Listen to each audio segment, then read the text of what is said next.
लगातार बारिश हो रही है, बाढ़ जैसे हालात बन गए हैं और ऐसे में बरगी बांध का जलस्तर भी बढ़ता जा रहा है। बारिश के चलते यहां बांध के गेट खोल दिए गए हैं। बरगी बांध के 21 में से 9 गेट खोले गए हैं, जिसमें से 1.33 मीटर औसत ऊंचाई तक गेट को खोला गया है। 52,195 क्यूसेक पानी को छोड़ा जा रहा है, तो वहीं बांध का जलस्तर 417 मीटर रिकॉर्ड तक पहुंच गया है। 98,742 क्यूसेक पानी यहां से निकल रहा है, तो वहीं बांध का पूरा जल भराव स्तर 482 मीटर तक हो गया है। बरगी बांध के 21 में से 9 गेट खोल दिए गए हैं, क्योंकि पानी जो है वो बहुत तेज बहाव से यहां पर बह रहा है और ऐसे में बांध का जो जलस्तर है वो बढ़ते जा रहा है। जबलपुर से तस्वीरें आपको दिखा रहे हैं, एक्सक्लूसिव तस्वीरें देखिए। जबलपुर के बरगी बांध की तस्वीरें हैं, जहां बांध का जलस्तर बढ़ते जा रहा था, तो ऐसे में ये गेट खोलने पड़े हैं। बरगी बांध के 21 में से 9 गेट खोल दिए गए हैं ताकि पानी दूसरी तरफ छोड़ दिया जाए। 9 गेट खोल दिए गए हैं। 1.33 मीटर औसत ऊंचाई तक के गेट को खोला गया है। 52,195 क्यूसेक पानी यहां से छोड़ा जा रहा है, तो वहीं बांध का जलस्तर 417 मीटर तक रिकॉर्ड हुआ है।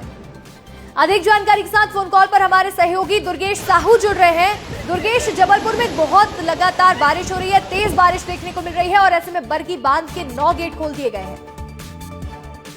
बिल्कुल ऋषिका, देखिए महाकौशल में ही लगातार बारिश हो रही है। पिछले हम तकरीबन 72 घंटों की बात करें तो जो खासकर जो बरगी बांध का कैचमेंट एरिया है, यानी कि मंडला और डिंडोरी जिलों में लगातार बारिश होने के चलते बरगी बांध में जल भराव तेजी से हुआ है। यही वजह है कि लंबे कई सालों बाद ऐसा मौका आ रहा है जब अगस्त महीने के पहले ही बरगी बांध के गेट खोलने पड़ रहे हैं और आज बरगी बांध प्रबंधन ने 21 में से 9 गेटों से पानी छोड़ना शुरू किया है और ये पानी लगातार जो है नर्मदा नदी में बढ़ेगा, जिसकी वजह से 24 घंटे पहले ही प्रशासन ने तमाम नर्मदा तटों को खाली करा लिया है, अलर्ट जारी कर दिया है। खासकर जो ग्रामीण क्षेत्र है वहां पर अलर्ट जारी किया है कि आप जो घाट के किनारे अगर आप रह रहे हैं तो उन्हें तत्काल खाली कर दें, क्योंकि बरगी बांध का जो पानी का असर होता है वो न केवल जबलपुर बल्कि यहाँ से नर्मदापुरम तक के जो नर्मदा घाट है वहां का जलस्तर तेजी से बढ़ता है। तो निश्चित तौर पर बरगी बांध का जो जलभराव है उसे नियंत्रित करने के लिए बरगी बांध के गेट खोले गए हैं और आगे चलकर अभी बांधों की जो गेटों की संख्या बढ़ाई जा सकती है, क्योंकि जो बारिश का अलर्ट है वो अभी जारी है।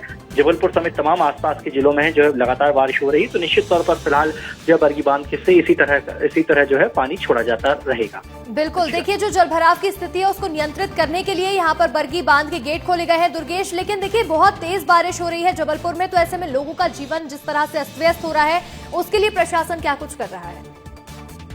निश्चित तौर पर देखिए, अगर हम जबलपुर शहर में सड़कों की बात करें तो इस बार थोड़ा सा प्रशासन नगर निगम अलर्ट रहा और पहले से ही जो है नाले वगैरह साफ किए, तो इस बार शहर के अंदर बहुत जल भराव की स्थिति नहीं बन रही है। लेकिन हाँ, बहुत तेज बारिश भी नहीं हुई है, रिमझिम बारिश का दौर शहर के अंदर जारी है। बाकी अगर ग्रामीण क्षेत्र की बात करें तो देखिए बरगी बांध के चलते जो प्रशासन ने पहले ही अलर्ट जारी कर दिया है तमाम ग्रामीण क्षेत्रों को खाली कराने के लिए, खासकर जो नर्मदा तटों के किनारे हैं, क्योंकि जब नर्मदा नदी में पानी आता है तो तेजी से घाट जो है डूबते हैं, तो इस वजह से जो है अलर्ट जारी किया है। बहरहाल प्रशासन पूरी तरीके से अलर्ट है, जो खतरनाक जगह होती है वहां पर गोताखोर वगैरह तैनात किए गए हैं और आगे चलकर अभी इस तरह की कार्रवाई देखी जाएगी।